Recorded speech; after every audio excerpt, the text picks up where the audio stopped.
ഇതിനെ കാണുന്നത് സാധാരണ കേരളത്തിലൊരു സാമൂഹിക വ്യവസ്ഥ വെച്ചിട്ട് ഒരു ഭർത്താവിനെ വെട്ടിക്കൊലപ്പെടുത്തി കഴിഞ്ഞാൽ ഒരു സ്ത്രീ അതിനകത്ത് തളർന്ന് നമ്മൾ കണ്ടത് പല പല പല ഇൻസിഡൻസ് നമ്മൾ കണ്ടു. അവർ പിന്നൊന്നും അറിയാറില്ല. ഇതൊരു സ്ത്രീ 12 വർഷമായിട്ട് ഇതിനെതിരെ പ്രതികരിച്ച് ഇങ്ങനത്തെ ഒരു സംഭവം നടക്കരുത് എന്നുള്ള ഉദ്ദേശത്തിൽ വളരെ വ്യക്തമായിട്ട് ഫൈറ്റ് ചെയ്ത് മേടിച്ചൊരു വിധിയാണിത്. അതിനുവേണ്ടി അവരുടെ കൂടെ നിന്നിരുന്നതാണ് ഇപ്പോൾ പ്രോസിക്യൂട്ടർ. അദ്ദേഹം അവിടെ ട്രയൽ കോർട്ടിൽ എപ്പിയർ ചെയ്തിരുന്ന ആളാണ്. ഞാൻ ഹൈക്കോർട്ടിൽ മാത്രമേ ഉള്ളൂ. ട്രയൽ കോർട്ടിൽ അന്ന് മുതൽ വളരെ വർഷങ്ങളായിട്ട് ഇതിനു വേണ്ടി പണിപ്പെട്ട് അതിൻ്റെ ഒരു റിസൾട്ടാണെന്ന് കിട്ടിയത്.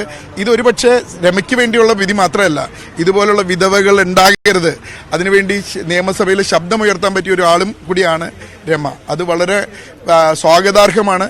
എനിക്ക് തോന്നുന്നു കേരളത്തിലെ ഇറസ്പെക്റ്റീവ് ഓഫ് പൊളിറ്റിക്സ് മാറ്റിവെച്ച് എല്ലാവരും സ്വാഗതം ചെയ്യപ്പെടുന്ന ഒരു വിധി ആയിരിക്കണം ഇത്.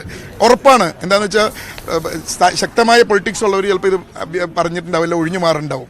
പക്ഷേ അവിടുത്തെ വീട്ടിലെ സ്ത്രീകൾ പറയും ഇതിനി ആവർത്തിക്കരുത്. ഏത് പാർട്ടിയാണെങ്കിലും എൻ്റെ ഭർത്താവ് വെട്ടിക്കൊല്ലപ്പെടരുത്. ഒരു അഭിപ്രായ വ്യത്യാസം. നമ്മൾ ജീവിക്കുന്നത് സ്വാതന്ത്ര്യത്തോടു കൂടി നമുക്ക് എന്തും പറയാൻ വിശ്വസിക്കുന്ന ഒരു രാജ്യത്താണ്.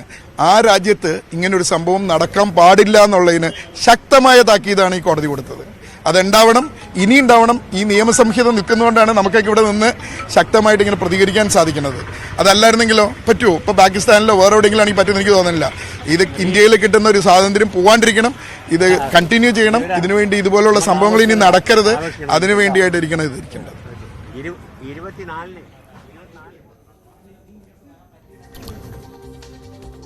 കെ രമയുടെ